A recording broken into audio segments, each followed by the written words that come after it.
I saved $15,000 a month by detoxing my wallet. Here's how.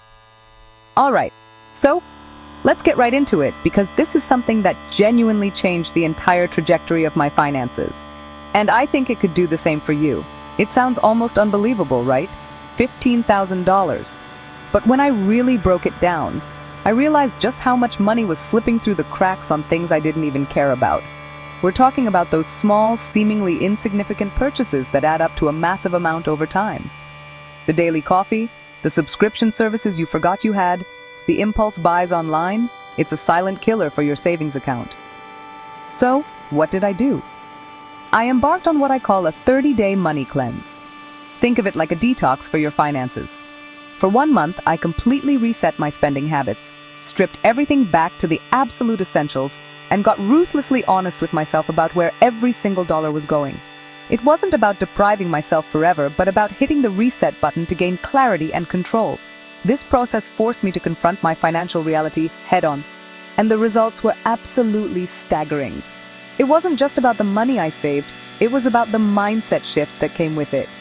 By the end of this video, you'll have the exact 5-step framework I used to do this.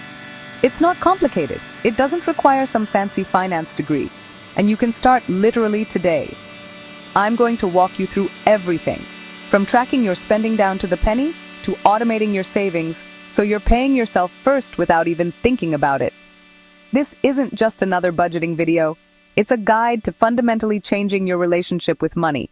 So, make sure to smash the like button for the YouTube algorithm, and let's get started on your own 30-day money cleanse. Alright, the first and arguably the most crucial step in this entire process is to track every single expense. And when I say every expense, I mean everything, down to the last penny. That pack of gum you bought at the gas station? Write it down. The 99-cent app you downloaded? Track it. That coffee you grabbed on the way to work? You guessed it, track it. For 30 days, your mission is to become a financial detective, and your own spending is the case you need to crack. This isn't about judging yourself or feeling guilty, it's purely about data collection. You can't fix a leak if you don't know where it's coming from, and your bank account is no different. You need to see in black and white exactly where your hard-earned money is flowing each month. The method you use doesn't have to be complicated. You can use a simple notebook and a pen, a spreadsheet on your computer, or one of the many great budgeting apps out there like Mint, YNAB, or even just the Notes app on your phone. The tool doesn't matter as much as the consistency. For the first week, this is going to feel tedious. I'm not going to lie. You'll probably forget a few things, but stick with it. Every time you pull out your wallet or your phone to pay for something, make it a habit to immediately log the expense. This simple act of recording creates a moment of mindfulness. It forces you to pause and acknowledge the transaction, which is the first step toward more intentional spending. You will be shocked by what you find. By the end of the 30 days, you'll have this incredible document that tells the story of your financial life. This isn't just a list of numbers. It's a roadmap of your habits, your priorities, and your impulses. You'll start to see patterns you never noticed before. Maybe you'll find that you spend $300 a month on lunches out when you could be packing a lunch for a fraction of that cost. Or perhaps you'll uncover a handful of subscriptions to services you haven't used in months, just quietly draining your account. This raw data is the foundation for everything else we're going to do. Without this step, you're just guessing. And we're not about guessing when it comes to building wealth. We're about precision. Now that you're tracking everything, it's time for the cleanse part of the money cleanse. For the next 30 days, you are going to pause all non-essential spending. This is where the magic really happens, and it's where most of the savings will come from. So, what's a non-essential? It's anything you don't absolutely need to live and work. We're talking about things like eating out at restaurants, your daily Starbucks run, buying new clothes you don't need, subscription boxes, streaming services you can live without for a month, impulse buys on Amazon, and so on. Your only approved spending should be on core necessities, housing, utilities, groceries, essential transportation, and any debt payments you have. This step is about creating a hard reset. It's not about saying you can never have these things again.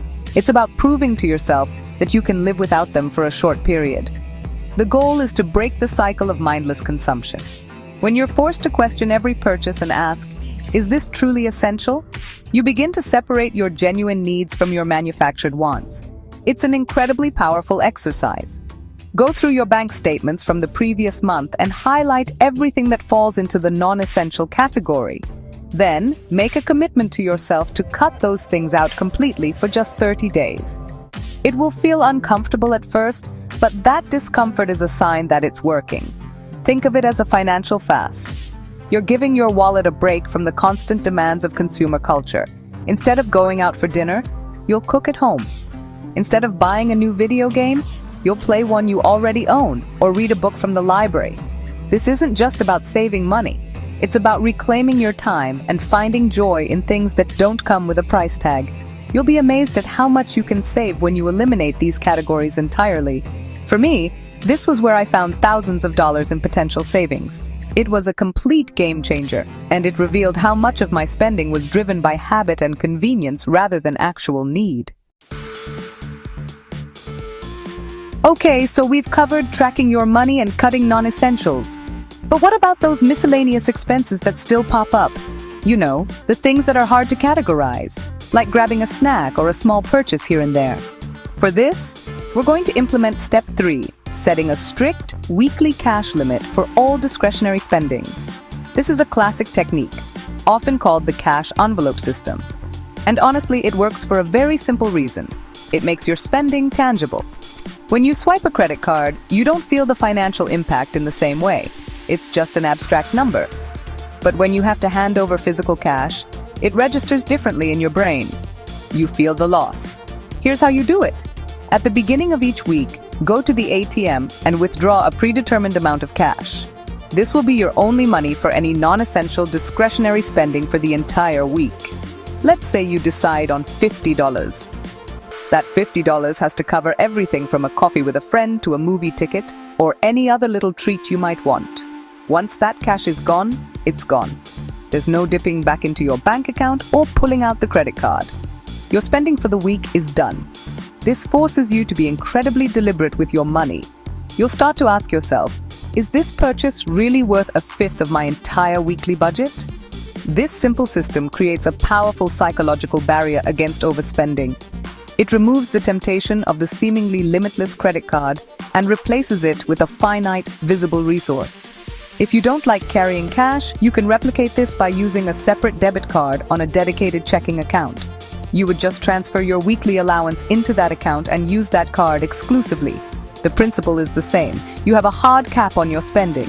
When the account is empty, you stop. This method single-handedly cures the death by 1,000 cuts spending that destroys so many budgets. It puts you back in the driver's seat and makes every dollar accountable. This next step is so simple, yet so profoundly effective that it feels like a cheat code for building wealth. Step 4 is to automate your savings. The golden rule of personal finance is to pay yourself first, and automation is how you make that happen without relying on willpower, which, let's be honest, can be pretty unreliable. Before you pay your bills, before you buy your groceries, and definitely before you spend any money on fun stuff, a portion of your income should be automatically transferred to your savings or investment accounts. This needs to happen the moment you get paid, so you never even see the money in your checking account. It's out of sight, out of mind, and safely growing for your future. Here's the practical breakdown. Go into your online banking portal right now. Seriously, pause the video and do it if you have to. Set up an automatic, recurring transfer from your checking account to your savings account. Schedule it for the same day you get your paycheck or the day after. How much should you transfer? Well, since you're on a 30-day money cleanse and have drastically cut your expenses, you should have a very clear idea of how much extra cash flow you've created. Start with that amount. If you freed up $1,000, $2,000, or even more, automate the transfer for that full amount. The goal is to make saving your default setting. By automating the process, you remove the decision-making element. You're no longer faced with the choice of, should I save this money or should I spend it? The choice has already been made for you by your past, smarter self. This is how you build a significant savings buffer, an emergency fund, or an investment portfolio without feeling the pain of saving. It just happens in the background, like any other bill. This single habit is what separates people who consistently build wealth from those who always feel like they're living paycheck to paycheck. It ensures that your financial goals are being funded first, before life has a chance to get in the way. All right, you've made it through the 30 days. Congratulations, that is a huge accomplishment. But the work isn't over just yet. Step 5 is to review, reflect, and reset your financial goals. This is where you take all the data and experiences from the past month and turn them into a sustainable, long-term financial plan. Take out that notebook or spreadsheet where you tracked all your expenses. Sit down and really analyze it. Calculate the total amount you saved by cutting out non-essentials. I guarantee you the number will be much higher than you expected. This number is your proof. It's concrete evidence of your capacity to save when you're intentional. Now, reflect on the experience. What was the hardest part? What did you miss the most? Maybe you really missed your weekly dinner out with friends. That's okay. What did you not miss at all? Maybe you realized you were spending $50 a month on subscription services you didn't even use. The goal of this reflection isn't to decide to live like a monk forever, it's to find a middle ground. The cleanse showed you the extreme. Now you can consciously and intentionally decide which expenses you want to add back into your life because they genuinely bring you value and joy. You're no longer spending on autopilot, you're spending with purpose. Based on this review, it's time to create a new, realistic budget moving forward. This is your post-cleanse plan. You know you can save, say, $2,000 a month if you're extreme. Maybe a more sustainable goal is to save $1,200 a month while allowing for some of the things you truly enjoy. You can now create a budget based on data, not guesswork. Set new, ambitious financial goals. Maybe your goal is to max out your Roth IRA, save for a down payment, or build a 6-month emergency fund. Your 30-day cleanse has given you the confidence and the blueprint to know that these goals are not just possible, but probable. You've reset your financial thermostat and are now in complete control. So there you have it, the exact 5-step 30-day money cleanse that I used to save a massive amount of money and completely transform my financial outlook. It all comes down to tracking your spending, cutting the non-essentials to see what's possible, controlling your discretionary spending with a cash limit, automating your savings to pay yourself first, and then reflecting on the process to build a sustainable plan. This isn't a gimmick. It's a powerful behavioral reset that puts you back in the driver's seat of your financial life. The clarity you gain from this 1 month is invaluable and will pay dividends literally for years to come. The challenge is now yours to accept.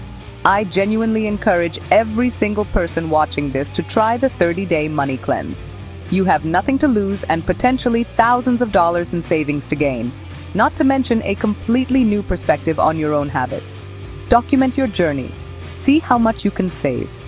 I would love to hear about your results, so please drop a comment down below and share how it's going or what you discovered. Let's create a community of people taking control of their finances right here in the comments section.